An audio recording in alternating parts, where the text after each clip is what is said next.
not the loss of time to bail out the jute industry from this critical situation in public interest. Question hour. Question number 46, Sri P. Wilson. It on the House. Honorable Minister. Sir, answer has been laid on the table of the House, sir. Supplementary 1, Sri P. Wilson. Thank you, Chairman, sir. Sir, building up of modern infrastructure of agro-processing clusters close to production areas and food processing units will achieve the object of from farm gate to the consumer and will create backward and forward linkages by linking group of farmers or producers to the markets through well-equipped supply chain.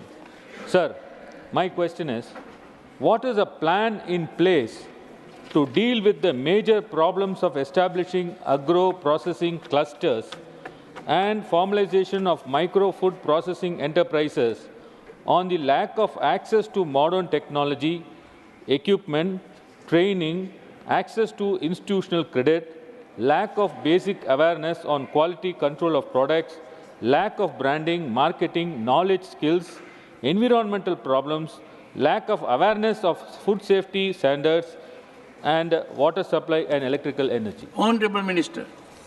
So, the question asked by the Honorable Member of Parliament.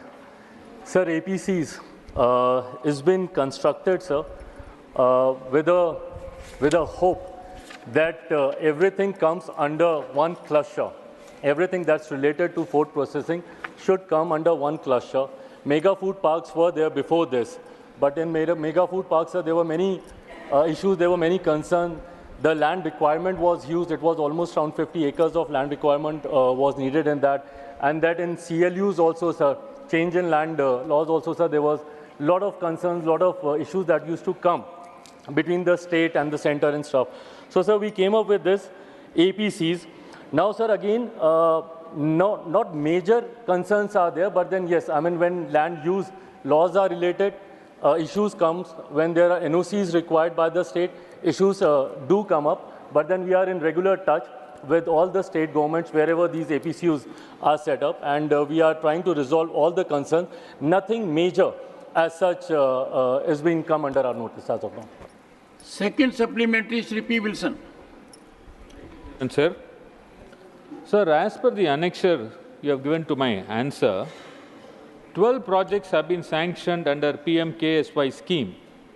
As per the APC scheme guideline dated 8/6/2022, the timeline for completion and operationalization of APC projects is 24 months, 2 years, from the date of issue of the approval letter for the projects in general areas, and 30 months for the projects in difficult areas, scheduled caste, scheduled tribe, FPFO, SH areas. The tabular column shows the funds to 10 out of 12 projects in Tamil Nadu remain unreleased in full. Sir, the grant is 35% in general areas and 50% for difficult areas, subject to a maximum of 10 crores. Why in Tamil Nadu, even after 24 months, the entire grant in aid to the projects is not released? Is it like a budget? Do you discriminate Tamil Nadu from releasing even the grants also? Minister. And of course, no kind of discrimination. I mean, this is something which has been set up by the ministry with the thought of empowering the farmers to increase the revenue of the state and also to give employment to the youth of our country. So, of course, no such kind of discrimination will ever take place. As I just mentioned in my previous answer, that most of the time in getting NOCs, most of the time in getting clearances, most of the time in getting clearances from the bank, that becomes one of the concerns, sir. Land rules also, sir, become one of the challenges in this. So I think, sir, that becomes one of the main reasons. And also, in particular, this case, sir, there was a pandemic for over 2 years, sir. So this also became one of the important reasons for the delay. But as of now, I assure you that we are in touch with the government, and we'll make sure that everything's wind up on the time now. Thank you. Third supplementary, Sri Saket Gokhale.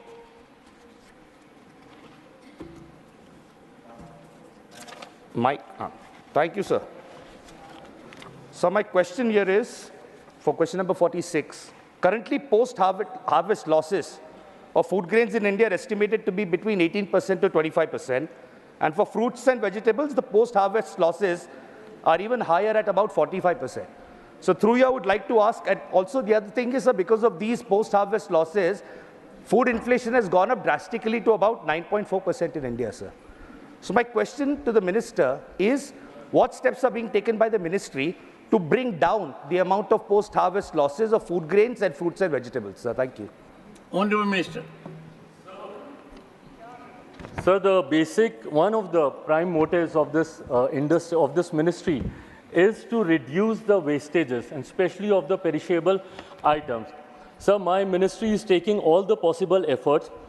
There's a data that is also there with me. If the honorable member would want, I will share that data with the member. Please do. There is a slight decrease, sir.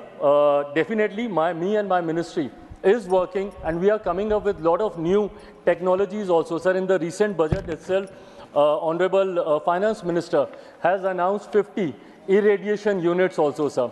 So this is one of the new technologies, sir, that we are bringing in to make sure that the wastage is reduced, especially of all the perishable items. If you want, I'll share the details also with you. Thank you. Srimati Sudha Narayan Murthy. Supplementary number 4. Sir, food is the most important thing in life. Even a greedy person stops sometime eating, unlike money, land and property. There you can go to any extent in greed. So food plays an important role in one's life. Now what kind of food we eat and what kind of a disease we get, we should think in the modern era. There are cases rising, cancer cases are rising in our country due to adulteration and many more reasons, but adulteration is one of the most important things. There are out of all these, I want to mention only 3 things which are mostly used in the hotel industry. Number 1, synthetic color. Number 2, synthetic vinegar.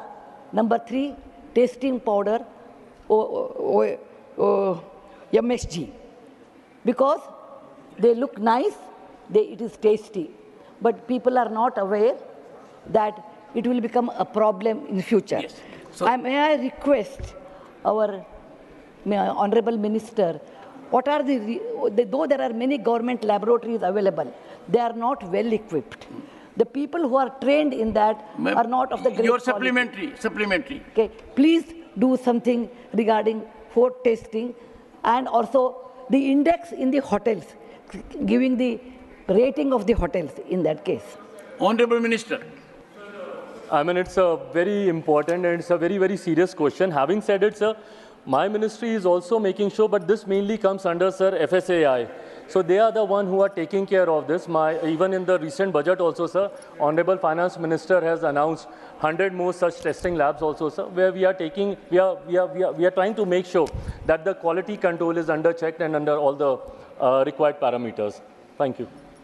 5th supplementary, Rajni Ashok Rao Patil. Through you, I would like to inquire to the Honorable Minister that what are the reasons for significant delay in the infrastructure projects under the agro-processing units cluster system? Honorable Minister. I've already answered this, sir.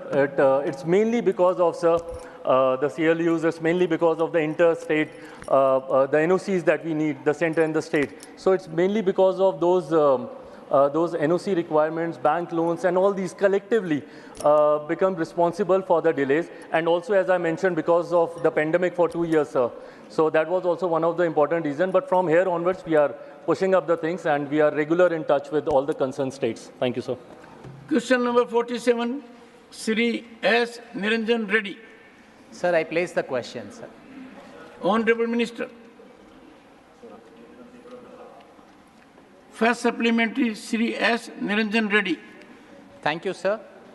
Sir, my question to the ministry is due to the ever-increasing threat of cyber security related issues. Does the ministry propose to have the National Cyber Security Coordinator NCSC, NCCC and I4C closely coordinate with industry-leading private sector stakeholders in strengthening the cyber security environment? Honorable Minister. Members asked a very pertinent question, and cyber security is a great concern, and especially a top priority for this government. And I can assure through you to all the members, and especially the one who's asking, that there's complete coordination as far as cyber security, the Government of India, with the Ministry of Home Affairs, the NSA, and the Ministry of IT and Electronics. And this coordination, we have a series of measures apart from the policy that is in place, that in the past 10 years, the government has come up with various initiatives to ensure that we are well equipped as far as our cyber security is concerned. We have taken enough steps to protect the data of our citizens, and we are also, since it's a global challenge, we completely are aware of that and are in complete coordination with all our friendly countries. But this cyber security is an issue which concerns all of us, and the nature of it is such that it is anonymous and is also transcends boundaries. And we have taken steps with regard to having the main body that deals with cyber security, the CERT, and under which we have this National Cyber Coordination Center, which has a budget outlay of 770 crores, which primarily tracks traffic and sees that wherever there is a threat perception, we go in for preventive measures, and also if there is an attack, post that, how to course correct, all those measures in place, and all institutions that the member has mentioned, they are working in complete coordination, and I assure you, we are well equipped to handle the situation. Second supplementary, Sri S. Niranjan Reddy. Sir, my question to the ministry is, in relation to the victims of cyber security related frauds or other issues, does the government have any mitigation plan where it will compensate the victims by some kind of an umbrella trust arrangement that can be worked out? Because most of the times the victims are poor people. So I just wanted to ask the ministry if there is a plan that is being thought of. Thank you, sir. Honorable Minister. The policy, like I said, is in place, but the strategy is evolving, because this is such a sector that new issues keep coming up. And as far as the protection of our citizens is concerned, it is a top priority, and most of the time, in complete coordination with the Home Ministry and other institutions, we have been successful in ensuring that, especially with regard to financial fraud, that has been stopped. And I can inform the House that a saving of around 2,400 crores of the cyber criminals has been, and 7.6 lakh citizens. No interruption. No, nothing. Chairman, sir. No, this is bad Chairman, practice. Sir. No, please, no. Let the minister reply. Please. I would take your seat, please. I would request through you, this is a very important question and issue, and concerns not only everybody in the House, but the citizens across, and it's an evolving process. I request everybody to understand the issue. And this government is committed to protect our citizens, and we are working on various platforms as to how to stop the crime and ensure post benefits to them. Thank you. Third supplementary, Shri Raghav Chadda. Thank you, sir. Sir, I, along with several members of this House, particularly who sit on the opposition benches, were victims of something called as the state-sponsored spyware attack, whereby our mobile phones notified us that a state-sponsored cyber attack took place, which was attempting to infiltrate our mobile phone devices. Now, members of not just this House, sir, including several journalists and eminent people in public life are also victims. Therefore, I ask through you, sir, the Honorable Minister, that whether the government has taken cognizance of such attacks. Is there a list of the people who were attacked by such spyware attacks? And thirdly, what action has been taken? This is the second time I'm raising this question in this House. Chairman, sir, as far as the member has raised an issue with regard to state-sponsored. And I can categorically state there is no such thing as far as state-sponsored hacking or tracking. What I'm going to tell you, as far as what the member has mentioned. Listen to the Chairman, sir, I have not yet completed. I have not yet completed. This is a very bad practice. Randeep, no, don't rise. Listen to it. Honorable Minister. Chairman, sir, I have not yet completed the jumping the gun. Okay, okay. As far as this member has said regarding cases with Honorable Apple. Minister, the point is the members would want half an hour discussion. If our request will come, we'll do it. Go ahead. But hear him patiently. Go ahead. Sir, there is no requirement for that. I'm clarifying the issue. Sir, with due respect, those issues which were raised regarding with Apple, our computer emergency response team, CERT India, the organization, is in touch with the Apple, and we are in the process of getting information from the Apple that where and how they have come to this conclusion, and if they can share with us the data or the situation where they have got that information from, our agencies will act on that. Thank you.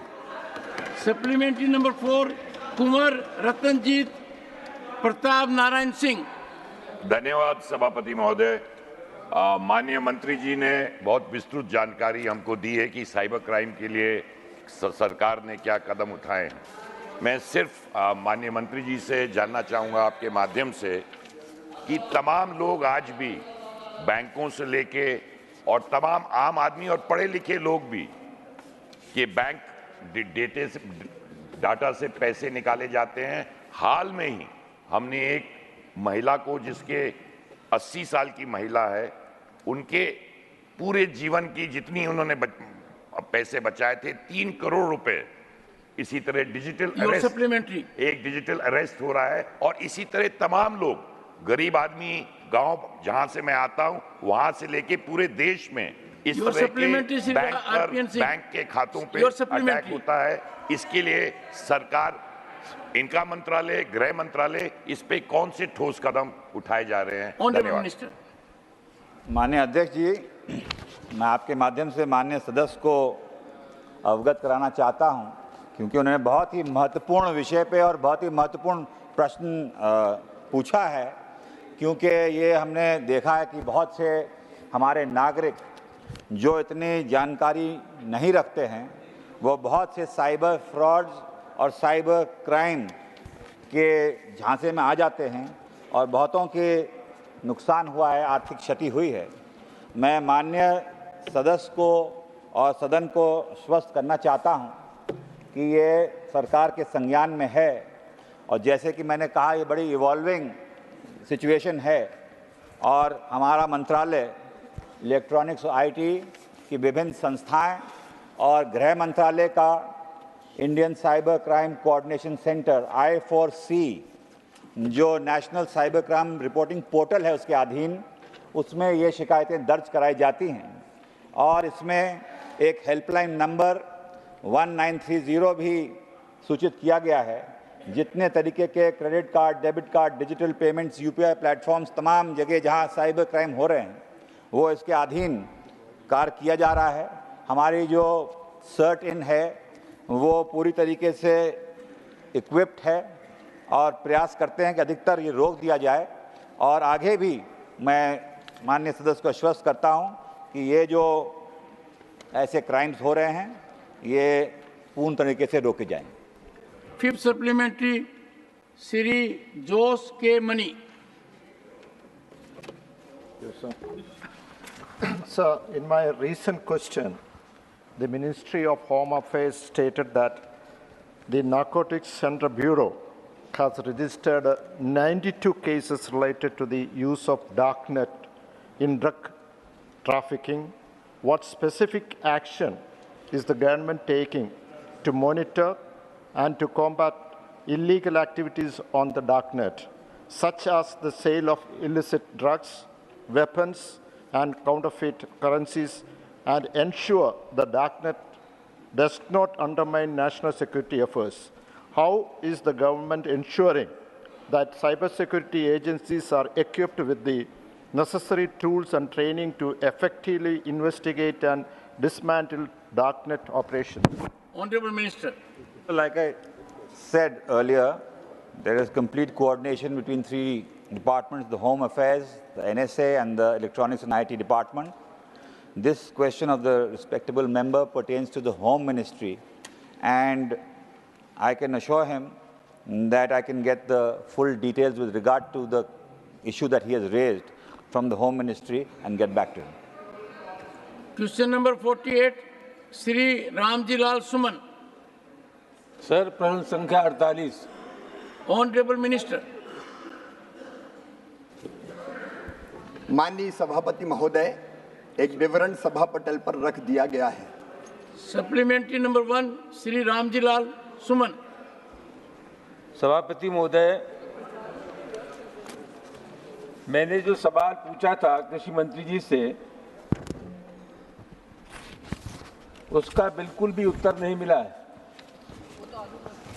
और ये सरकार किसानों की समस्याओं से बच के निकलना चाहती है. किसानों की समस्या पर गंभीर नहीं है. रामजी सुमन जी, आपका सप्लीमेंट्री पूछिए. पूछ रहा हूं सर. हाँ, पूछिए. सर, हमने पूछा ये था कि ये किसानों की समस्याओं पर 12 जुलाई 2000 को जो कमेटी बनी है, उसकी कितनी बैठकें हुई हैं और उनकी कार्यसूची का ब्यौरा क्या है? माननीय मंत्री जी. सर मैं पूछने दीजिए सर ने मुझे. पूछ लिया आपने.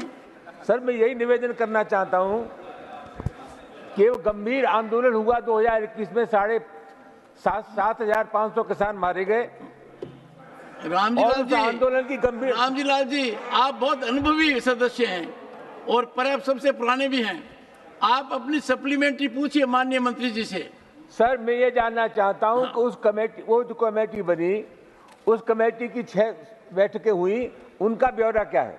माननीय मंत्री जी, काफी लंबा सवाल पूछ लिया है. लंबा बता दीजिए. माननीय सभापति महोदय, सबसे पहले तो मैं ये कहना चाहूंगा कि कृषि भारतीय अर्थव्यवस्था की रीढ़ है और किसान उसकी आत्मा.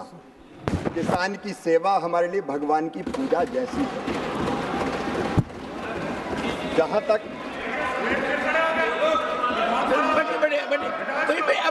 बैठिए, आप बैठिए ना, मंत्री जी बोल रहे हैं. माननीय सभापति महोदय, समिति का गठन हुआ 3 विशिष्ट उद्देश्यों के लिए. एक, किसानों को एमएसपी उपलब्ध कराने एवं व्यवस्था को और प्रभावी बनाने और पारदर्शी बनाने पर सुझाव देने के लिए. लेकिन इसके साथ 2 काम और उसके. एक, समिति को कृषि लागत और मूल्य आयोग को अधिक स्वायत्तता देने की व्यावहारिकता और इसको अधिक वैज्ञानिक बनाने के उपाय तथा उच्चतर मूल्य सुनिश्चित करने की दृष्टि से देश की बदलती आवश्यकताओं के अनुरूप कृषि विपणन प्रणाली को सुदृढ़ करने के सुझाव देने का भी अधिदेश दिया गया. और इसके साथ साथ कृषि के विविधीकरण और प्राकृतिक खेती, उस पर भी ये समिति विचार कर रही है. जैसा कि माननीय सदस्य ने कहा, 22 बैठकें हो चुकी हैं. लगभग 22 जुलाई से अब तक 6 बैठकें और 35 उपसमिति की बैठकें हो गई है. अभी समिति की रिपोर्ट नहीं आई. समिति अपना कार्य कर रही है और जैसे ही समिति अपनी रिपोर्ट देगी, सिफारिश करेगी, सरकार उस पर विचार करेगी. सेकंड सप्लीमेंट्री, श्री रामजी लाल सुमन. महोदय, समिति विचार करेगी, बैठक होगी. ये जो अनिश्चितता का वातावरण है, आप पूछिए. ये अनिश्चितता का वातावरण कैसे दूर होगा? सभापति जी, ये जो किसानों को भगवान बता रहे हैं, मैं ये आरोप लगाना चाहूंगा कि इनको किसानों की समस्याओं से कोई प्रश्न पूछिए. रामजी लाल जी, प्रश्न पूछिए. मेरा पूरक प्रश्न ये है कि ये जो न्यूनतम समर्थन मूल्य है, ये 1966-67 से शुरू हुआ और व्यवहार में बात यह, हम भी खेती करते हैं, कि किसान को कभी भी एमएसपी का लाभ नहीं मिला. सभापति महोदय, इसलिए किसानों ने मांग की कि एमएसपी को कानूनी गारंटी दी जाए। मैं सभापति महोदय, आपके आज्ञा से मैं कृषि मंत्री से जानना चाहूंगा, सीधा जवाब दीजिए, आप बचिए मत, कि आप एमएसपी को कानूनी गारंटी देना चाहते या नहीं देना चाहते। मंत्री जी एक सेकंड, राम शिव से सवाल पूछ रहे हैं, बोलिए। भगवान राम ने कहा था, शिवद्रोही मम दास कहावा, सोनर सपनऊ मोहि न पावा। सरकार का माननीय सभापति महोदय, प्रधानमंत्री श्रीमान नरेंद्र मोदी जी के नेतृत्व में ये सरकार निरंतर किसान के कल्याण के कामों में लगी हुई है। और मैं आपके माध्यम से सदन को ये बताना चाहता हूं कि एमएसपी की दरें किसान को ठीक दाम देने के लिए लगातार बढ़ाई गई है। ये गलत आरोप लगा रहे हैं, सरकार की 6 सूत्रीय रणनीति है किसान को ठीक दाम देने के लिए। एक उत्पादन बढ़ाना, दूसरा उत्पादन की लागत घटाना, तीसरा उत्पादन के ठीक दाम देना, चौथा अरे आप क्यों डिस्टर्ब करते हो? माननीय सभापति नहीं, रामजी लाल जी एक बार बैठिए, आप मंत्री भी रह चुके हैं, अनुभवी हैं, प्रश्न पूछिए, नहीं तो बीच में मत टोकिए प्लीज, इट डजंट रिक्वायर। माननीय सभापति महोदय, माननीय सभापति महोदय, हमें किसान विरोधी कहा जा रहा है। मैं कह रहा हूं कि हम उपाय कर रहे हैं, प्रधानमंत्री नरेंद्र मोदी जी से जब बड़ा किसान हितैषी कोई है नहीं, और इसलिए उत्पादन का ठीक दाम देना, प्राकृतिक आपदा हो तो नुकसान की भरपाई करना, कृषि का विविधीकरण और प्राकृतिक खेती। अब इसमें उचित दाम देने के लिए माननीय सभापति महोदय, समिति की रिपोर्ट आएगी तब हम कार्रवाई करेंगे, लेकिन तब तक हम चुप नहीं बैठे। मैं आज बताना चाहता हूं, समिति जो एमएसपी के जो दाम हैं, इसी सरकार ने, नरेंद्र मोदी जी की सरकार ने 2013-14 तक बाजरा के 1250 थे, हमने घोषित किए 2625, जौ के 1100 थे, हमने किए 1850, मक्का के 1310 थे, हमने किए 2225, रागी के 1500 थे, हमने किए 4290, गेहूं के 1400 थे, हमने किए 2275, तुअर के 4300 थे, हमने किए 7550। ये 23 फसलों के दाम देख लीजिए। और माननीय सभापति महोदय, Randeep, what is this practice? Honorable Minister is replying. Let him complete. अपने क्या कर रहे हैं? नहीं, सुनिए एक बार, सुनिए। इन्होंने पूछा तो क्या बोले? रणदीप जी, कम से कम इतना समय हो गया, मंत्री जी जवाब दे रहे हैं, जवाब को सुनिए। ये क्या कर रहे हैं? इतना बड़ा रामजी जी बैठिए। माननीय मंत्री जी, माननीय सभापति महोदय, जब माननीय सुरजेवाला जी की सरकार हुआ करती थी, उससे दुगने एमएसपी के दाम किए हैं इस सरकार ने, दुगने। और एक निवेदन और करना चाहता हूं माननीय सभापति महोदय, ना आप मंत्री जी, जो उत्पादन की लागत आती है उस पर 50% मुनाफा जोड़ के नरेंद्र मोदी जी की सरकार मिनिमम सपोर्ट प्राइस देती है, नरेंद्र मोदी जी की सरकार, और हम उस पर खरीद भी रहे। माननीय सभापति महोदय, मैं विनम्रता पूर्वक कहना चाहता हूं, विनम्रता पूर्वक, कि समिति की रिपोर्ट आएगी तब हम उचित फैसला करेंगे, लेकिन तब तक हम चुप नहीं बैठे हैं। हम लगातार किसान के हित में फैसले लेते जा रहे हैं। और केवल इतना नहीं, माननीय सभापति महोदय, प्रधानमंत्री किसान सम्मान निधि जैसी योजना, जिसमें सीधे 60,000 करोड़ रुपया हर साल किसानों को देने का काम यही सरकार कर रही है।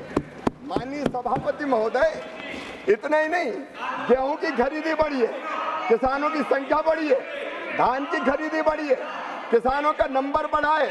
और माननीय सभापति महोदय, 1,68,000 करोड़ रुपया फर्टिलाइजर पर सब्सिडी ये सरकार दे रही है। तो एक नहीं, ऐसे अनेकों कदम माननीय सभापति महोदय, इसलिए मेरा निवेदन है कि ये सरकार किसानों की सरकार है, किसानों के हित में हम फैसला लगातार कर रहे हैं। और भी विचार आवश्यक है, उस पर सरकार प्रधानमंत्री नरेंद्र मोदी जी के नेतृत्व में गंभीर है और उचित कदम समिति की रिपोर्ट आने के बाद उस पर हम विचार करेंगे। Supplementary number 3 M Shanmugam.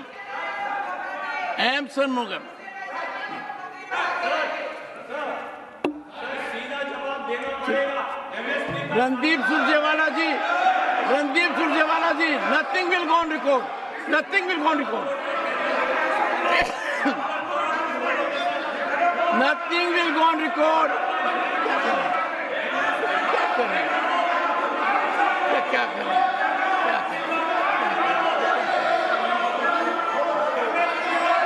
I will name now.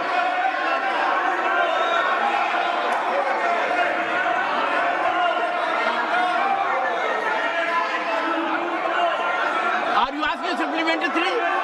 Supplementary 3.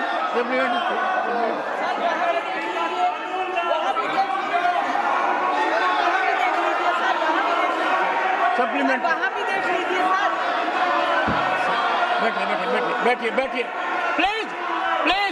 Please. All of you sit down. Mr. Randeep Surjewala, this is absolutely unbecoming of a member. Unbecoming of a member. Please, बैठिए. Please, sit down. आपसे गुजारिश है, सुनिए, मेरी बात सुनिए. Please, ask our members to sit down. I will name you. I will name both of you. I will name you. Don't do it. Please. Go to your seats. Randeep Surjewala, Jairam Ramesh, Rajni Ashok Rao Patil, Rajiv Shukla. Please take your seat.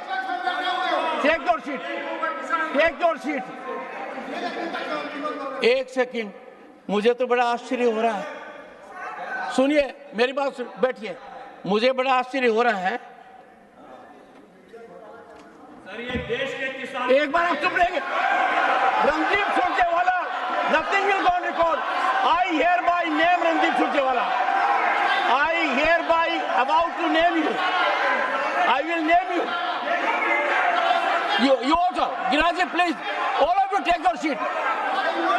Honorable members, what is this? I am standing. Please, what is happening? Absolute silence. कमाल की बात है, इतना बड़ा संसद है, किसान की चर्चा हो रही है और चर्चा को दोनों तरह से बाधित कर रहे हैं. सुनिए, आपका आचरण देखिए. ये किसान की सेवा कर रहे हैं क्या आप किसान की ये सेवा कर रहे हैं क्या? चर्चा कीजिए, विचार लाइए, बातें बताइए. आप भी चुप रहिए please. Rajni Ashok Rao Patil, take your seat please. Honourable, please listen to me. Honourable members, Bharat किसान प्रधान देश है. सदन के अंदर किसान की चर्चा के समय इतनी गुजारिश करूंगा कि हर व्यक्ति, Jairam Ramesh, you have some problem, you have a problem which is incorrigible. नहीं, आप किसान के बारे में क्या जानेंगे? नहीं, आपको किसान का क्या नहीं पता है. नहीं पता आपको किसान का. नहीं पता है. मेरा यह कहना है, सुनिए, माननीय मंत्री जी ने, सुनिए, बैठिए. रणदीप, किसान की सेवा करने का तरीका नहीं है. किसान की सेवा करने का तरीका है, सुनिए. ओहो, मैं सोच रहा था कि आप कहाँ गायब हो गए. माननीय सदस्यगण, मैं किसान परिवार से आता हूं. मैं किसान के संकट को जानता हूं. माननीय मंत्री जी ने जो कहा है और जिस विस्तार से कहा है, उस पर आपको आपत्ति हो सकती है। यदि अगर आपको आपत्ति है तो इनकी बात का आप जवाब दीजिए, तरीका अपनाइए। मंत्री बोल रहे हैं और बीच में खड़े रह रहे हैं, देश को क्या संदेश दे रहे हैं? और रणदीप सुरजेवाला तो तुरंत खड़े हो जाते हैं, हाथ खड़े कर दे। पहले जवाब सुनिए। मुझे बड़ा आश्चर्य है कि क्या आपने पढ़ा है जवाब को? तो रणदीप जी पढ़ते तो आप नहीं बोलते। आप बैठ ना। I not given permission. I not given permission. I given permission to none on this side. The honourable minister has very exhaustively, विस्तार से अपने बताए कदम उठा रहे हैं। नहीं, ज्यादा मंत्री जी कह रहे हैं कि हर दिन हर पल वो कार्यरत है, किसी समिति का इंतजार नहीं कर रहे ना। माननीय मंत्री जी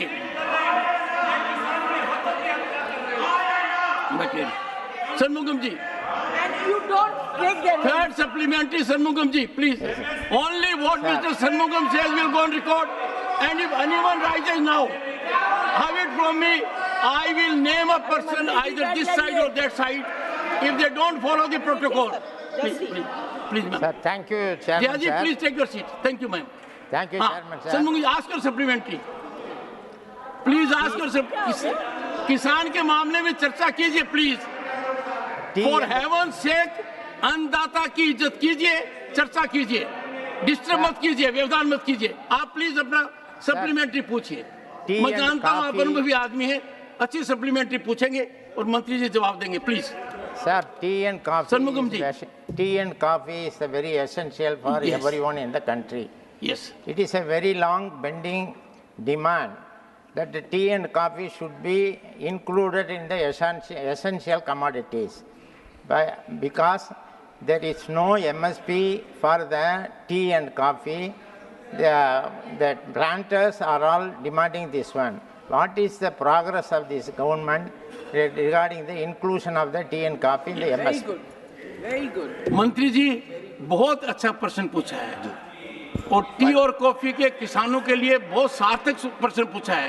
I appreciate the honourable member for focusing in a very constructive manner for welfare of the farmers and workers in both T and coffee trade. Please honourable मंत्री क्वेश्चन। माननीय सभापति महोदय, मैं माननीय सदस्य की भावना का स्वागत करता हूं, लेकिन एमएसपी अभी 23 फसलों पर दी जा रही है।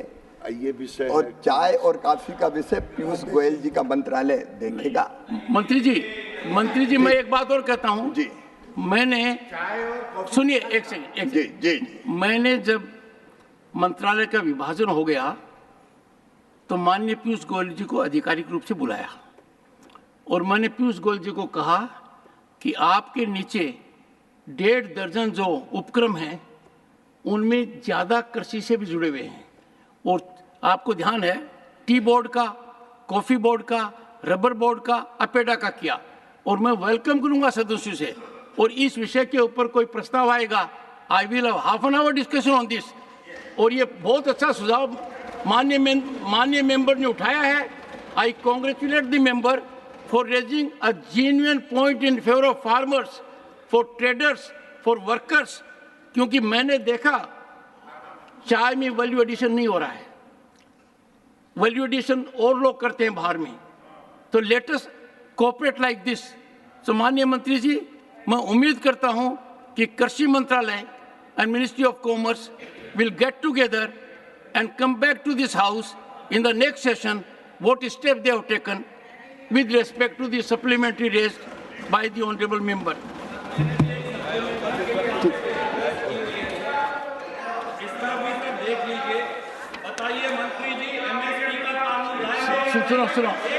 सुनो, nothing will go on report.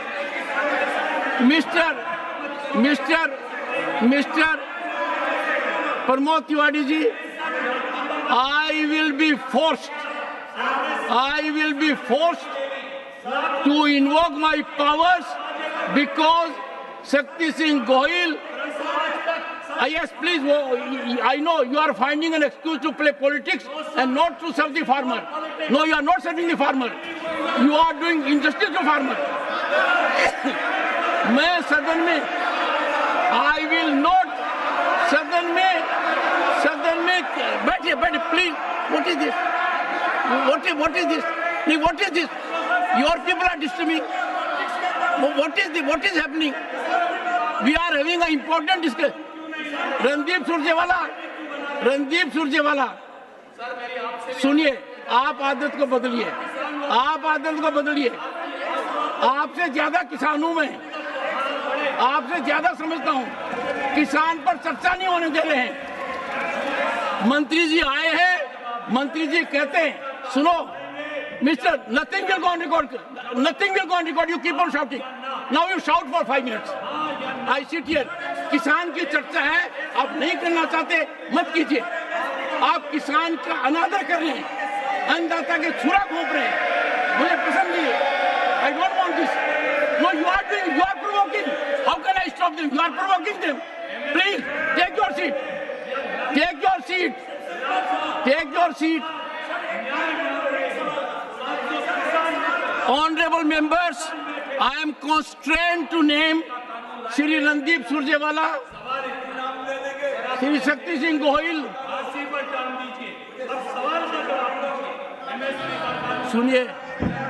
सुनिए, जो फांसी पर टांगने के काम करते हैं या किसान को फांसी पर टांग रहे हैं आप? चर्चा नहीं करने दे रहे आप, किसान की चर्चा नहीं करने दे रहे हैं, क्या कर रहे हैं? Nothing will go on record। आप किसान का अनादर कर रहे हैं, आप राजनीति कर रहे हैं, ये मैं कह रहा हूं आपको, मैं आंखों से देख रहा हूं।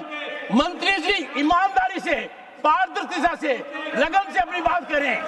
पहली बार एक मंत्री ने आकर किसान के हित की बात की है, दिल से किसान की बात की है, किसान की पीड़ा को समझा है ना। प्लीज बैठ जाइए, मेरा आपसे हाथ जोड़कर विनती है, अन्नदाता की इज्जत कीजिए, किसान की इज्जत कीजिए, प्लीज बैठ जाइए। Nothing will go on record.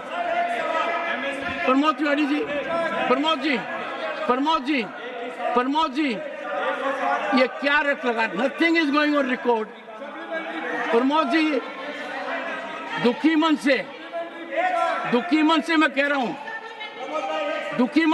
हूं,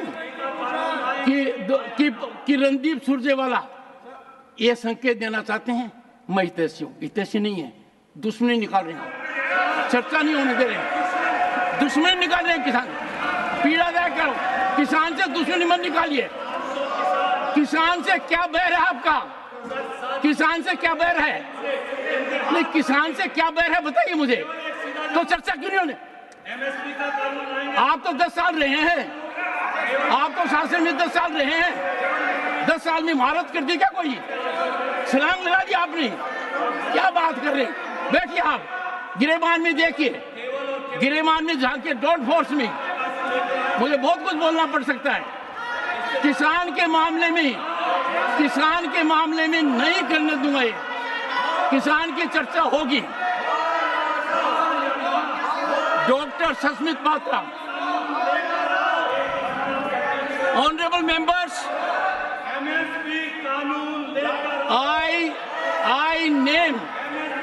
I name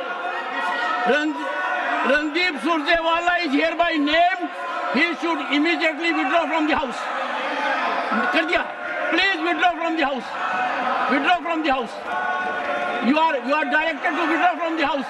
No, for causing disturbance, for coming in the way of discussion of farmers. Please sit down. Yes, please sit down, all of you.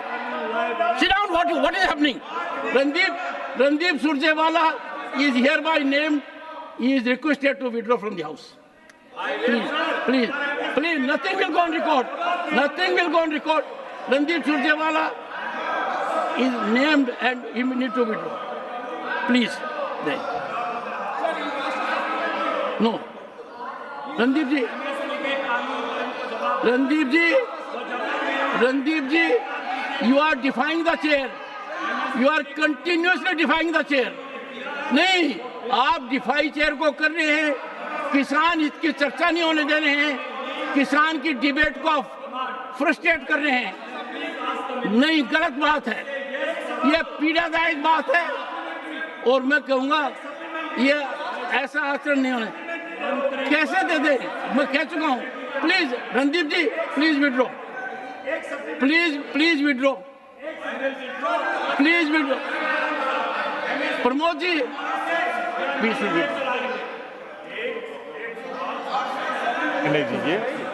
एक सवाल supplementary चाहिए। एक से बैठिए बैठिए, अरे इनको बोलने दीजिए। नहीं, आपके नेता हैं यहाँ, अरे आपके नेता हैं, इनको बोलने दीजिए। नहीं, बाकी लोग बैठ जाइए, बाकी लोग बैठ जाइए। Randeep ji, Randeep ji take your seat, Randeep ji take your seat, take your seat, और सब बैठिए। सर मैं सिर्फ एक अनुरोध करूंगा, आपने मुझे कहा ना, तो मेरा एक अनुरोध है कि सुरजेवाला जी को एक सवाल एमएसपी के बारे में क्या लीगल शेप देंगे नहीं देंगे पूछने की इजाजत दे दीजिए। बैठिए बैठिए बैठिए बैठिए बैठिए, कुछ बीमारी है। देख पीछे देखिए, प्रमोद जी पीछे देखिए, पीछे देखिए, पीछे देखिए, पीछे देखिए। मान्यवर आप तो बहुत सीनियर हैं, महादेव की कृपा से, महादेव की कृपा से आप स्थान ग्रहण कीजिए। आपने कल महादेव जी का नाम लिया, महादेव जी की कृपा से किसान पर भी कृपा कीजिए। आपने अच्छा किया, आप खड़े हो गए, मेरे को महादेव जी की याद आ गई।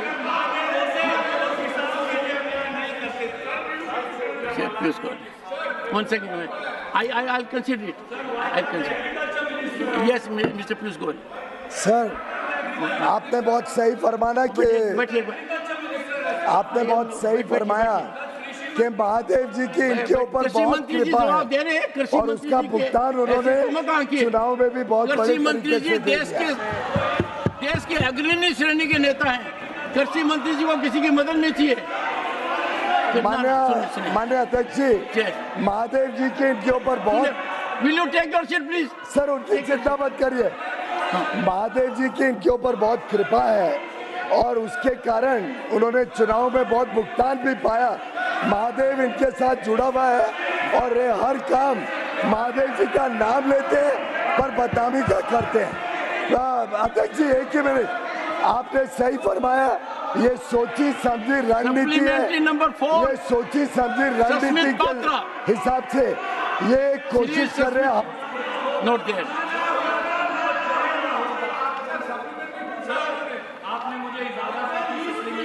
आपके यहाँ पहले पूछा हुआ है,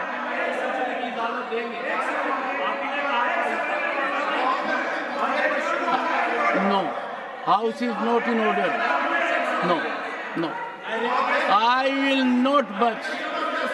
I will not budge. माननीय मंत्री जी, माननीय सभापति महोदय, माननीय सभापति महोदय, मैं निवेदन करना चाहता हूं। माननीय वाला एक सेकंड मंत्री, एक बैठिए बैठिए बैठिए बैठिए बैठिए, एक बार बैठेंगे आप, कृपा करेंगे। एक सेकंड, एक second, can you keep quiet? Piyush, Pramod ji, ये कौन सा तरीका है कि जब एक आदमी सप्लीमेंट्री पूछता है, मंत्री जवाब देते हैं और सुरजेवाला जी हर बार खड़े हो जाते हैं? ये कौन सा असर है? बैठिए, एक बार बैठिए। दूसरा, मैं सप्लीमेंट्री पूछते टाइम बहुत ध्यान रखता हूं कि हर वर्ग रिप्रेजेंटेटिव हो। अभी तो बाकी है सप्लीमेंट्री, नहीं पर यदि अगर मैं व्यवधान करने वाले को प्रोत्साहित करूंगा, ऐसा मैं नहीं करूंगा। आप मेरे को माफ कीजिए, मैं नहीं करूंगा। No, I will not go there. Please बैठिए, प्लीज, नो वन वे। माननीय सभापति महोदय, माननीय सभापति महोदय, please hear the honourable minister.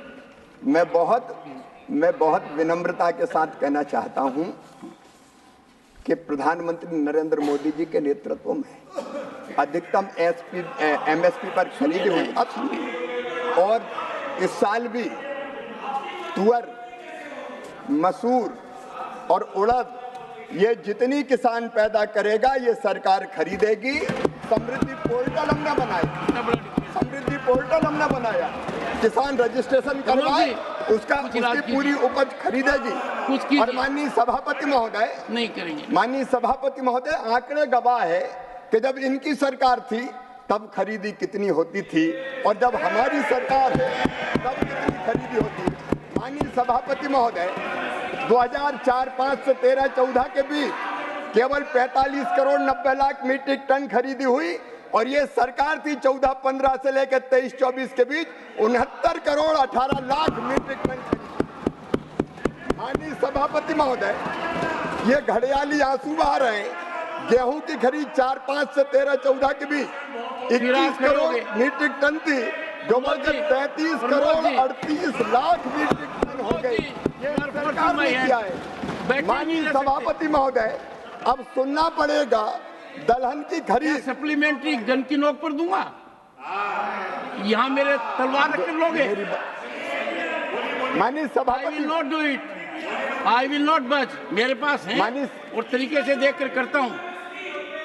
माननीय सभापति महोदय, manner which is fair and equitable. I don't encourage a person who rises every second, doesn't allow anyone to speak, does not have patience to listen to the honorable minister. The honorable, you बच्चे की तरह जिद क्यों कर रहे हो रणदीप जी? Please don't do it. No, please.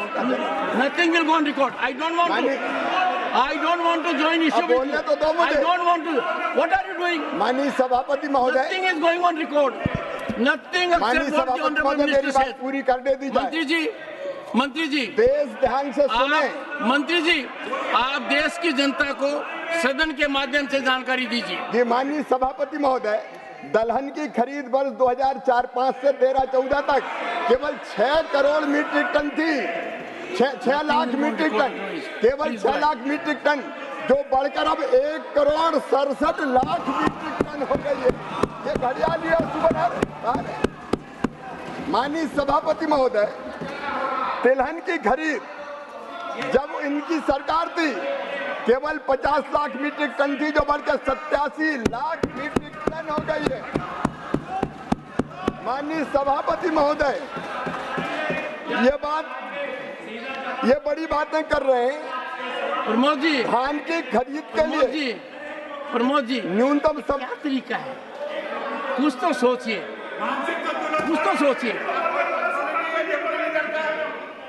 माननीय सभापति महोदय, माननीय मंत्री जी को सुनिए। माननीय सभापति महोदय, फिर देखिए किसान को इनको क्या है कि कोई ऐसी चीज आनी चाहिए कि मैंने पार्टिसिपेट किया। अरे साहब, किसान का मामला है, मेरा तो जीव होता है। मैं जानना चाहता हूँ मंत्री जी से, आप कितना अच्छा सुझाव दिया। एक सुनिए, आज के प्रश्न का सबसे बड़ा फायदा है कि एक माननीय सदस्य ने चाय और कॉफी के बारे में इतनी गंभीर बात कही है जिसका नतीजा निकलेगा। मैं सार्थक चर्चा चाहता हूँ। बैठिए, बैठिए। हाँ, माननीय सभापति महोदय, कपास की गांठ ये खरीदते थे केवल 26 लाख, हमने बढ़ाकर 31.17 लाख कपास की गांठ खरीदी है। और माननीय सभापति महोदय, संस्थागत ऋण इनके समय ऊंचे ब्याज की दरों पर मिलता था, केवल 7.3 लाख करोड़। ये नरेंद्र मोदी जी की सरकार है, 25 लाख करोड़ रुपए संस्थागत ऋण दिया जा रहा है। माननीय सभापति महोदय, जब इनकी सरकार थी धान की खरीद के लिए न्यूनतम समर्थन मूल्य से लाभान्वित किसान केवल 78 लाख थे, अब बढ़कर 1 करोड़ 3 लाख 83,248 हो गए। और माननीय सभापति महोदय, गेहूं के खरीद के लिए न्यूनतम समर्थन मूल्य से लाभान्वित होने वाले किसान केवल 20 लाख थे, जो 22,69,263 हो गए। और माननीय सभापति महोदय, मुझे इजाजत दीजिए, ये केवल राजनीति कर रहे हैं। स्वामीनाथन कमेटी की रिपोर्ट में जब ये कहा गया कि लागत पर 50% मुनाफा देकर समर्थन मूल्य घोषित करना चाहिए, यूपीए की सरकार ने जब मनमोहन सिंह प्रधानमंत्री थे, उन्होंने साफ तौर पर यह कैबिनेट नोट है, मैं इसको सामने सदन के रखना चाहता हूं। इन्होंने ये कहा कि एमएसपी को उत्पादन की भारित औसत लागत से 50% अधिक तय करने की सिफारिश पर यूपीए सरकार ने कैबिनेट में यह कहते हुए स्वीकार नहीं किया कि सीएसीपी द्वारा प्रासंगिक कारकों की व्यवस्था पर विचार करते हुए एक वस्तुनिष्ठ मानदंड के रूप में एमएसपी की सिफारिश की गई है। इसलिए लागत पर कम से कम 50% की वृद्धि निर्धारित करना बाजार को विकृत कर सकता है।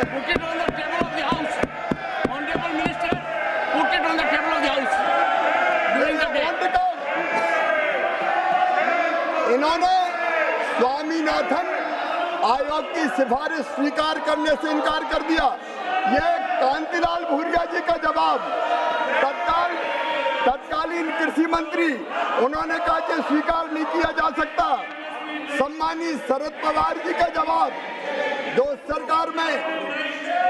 सरकार में मंत्री थे, उन्होंने भी कहा कि सरकार सीपी की सिफारिशों के आधार पर एमएसपी तय करती है और इसलिए पहचानने की आवश्यकता है कि उत्पादन लागत और एमएसपी के बीच कोई आंतरिक संबंध नहीं हो सकता, और उन्होंने इनकार कर दिया, इसको स्वीकार नहीं किया। ये मंत्री केवी थॉमस का जवाब, इस सिफारिश को सरकार ने स्वीकार नहीं किया है क्योंकि एमएसपी की सिफारिश कृषि लागत और मूल्य आयोग द्वारा वस्तुनिष्ठ मानदंडों के आधार पर प्रासंगिक कारकों की व्यवस्था पर विचार करते हुए की जाती है। ये कैबिनेट नोट इनकी सरकार का, माननीय सभापति महोदय, मैं रखता हूं, लेकिन कैबिनेट नोट में इन्होंने राष्ट्रीय किसान आयोग द्वारा राष्ट्रीय नीति में शामिल न की गई सिफारिश, जब यह सिफारिश की गई कि एमएसपी उत्पादन की भारित औसत लागत से कम 50% से अधिक होना चाहिए, कैबिनेट नोट में यह लिखा एमएसपी की सिफारिश सीएसीपी द्वारा संबंधित घटकों की किस पर विचार करते हुए बस्तीपूरक मानदंड पर की जाती है, अतः लागत पर कम से कम 50% की वृद्धि निर्धारित करने से मंडी में विकृति आ सकती है। कुछ मामलों में एमएसपी व उत्पादन की लागत के बीच मैकेनिकल लिंकेज प्रति उत्पादक हो सकता है, इसलिए स्वीकार नहीं की जा सकता। ये इनका चेहरा है, ये मैं पटल पे रखता हूँ, बचा के रख ये ले जाओ, ये दे दिए, वो दे दिए, ये भी दे दिए। ये इनका असली चेहरा है। ये किसान के नाम पर माननीय सभापति महोदय केवल राजनीति करना चाहते हैं। ये देश को अराजकता में झोंकना चाहते हैं। लेकिन मैं पूरी जिम्मेदारी के साथ कृषि मंत्री के रूप में कहता हूं, प्रधानमंत्री जी के नेतृत्व में खेती को लाभ का धंधा बनाने में और किसानों की आमदनी दुगनी करने में कोई कसर नहीं छोड़ेंगे। हम दिन और रात काम करेंगे। कई फैसले लिए हैं और आगे भी किसान हितैषी फैसले लिए जाते रहेंगे। धन्यवाद माननीय सभापति महोदय। Shri Bansilal Gurjar, ask a supplementary. Nothing is going on. माननीय सभापति महोदय, मैं माननीय मंत्री जी से, जैसे उन्होंने कहा है, पर मैं पूछना चाहता हूं कि 2004 से 2013-14 के बीच में दलहन की खरीदी कितनी की गई और 2014-15 से 2024 के बीच में दलहन की खरीदी कितनी हुई है? क्या सरकार ने देश को दलहन उत्पादन में आत्मनिर्भर बनाने के लिए कोई योजना बनाई है? यदि हाँ, तो तत्संबंधी ब्यौरा क्या है और अब तक की प्रगति क्या है? महत्वपूर्ण प्रश्न है। माननीय सभापति महोदय, बंसीलाल जी ने बहुत महत्वपूर्ण सवाल पूछा है। मैं फिर ये जानकारी देना चाहता हूँ कि 4-5 से 13-14 के बीच में केवल 6,29,00,000 मीट्रिक टन दलहन खरीदी जाती थी और हमारी सरकार मोदी जी की सरकार 1 करोड़ 70 लाख मीट्रिक टन दलहन खरीद रहे हैं, 25 गुना ज्यादा खरीद रहे हैं। और आदरणीय माननीय सदस्य बंशीलाल जी ने कहा है, वो विद्वान कृषक हैं, मैं निवेदन करना चाहता हूं कि दलहन के उत्पादन को बढ़ाने के लिए इस बार हमने तय किया है कि मसूर, उड़द और तुअर पूरी मिनिमम सपोर्ट प्राइस पे खरीदी जाएगी। चिंता न करें, देश का किसान दलहन पैदा करे, हम खरीदने का काम करेंगे। Question hour over. Honorable members, further general discussion on the Union Budget 2024-25 and the Budget of Union Territory of Jammu and Kashmir 2024-25। कितनी विचित्र बात है, किसान की चर्चा हो रही थी।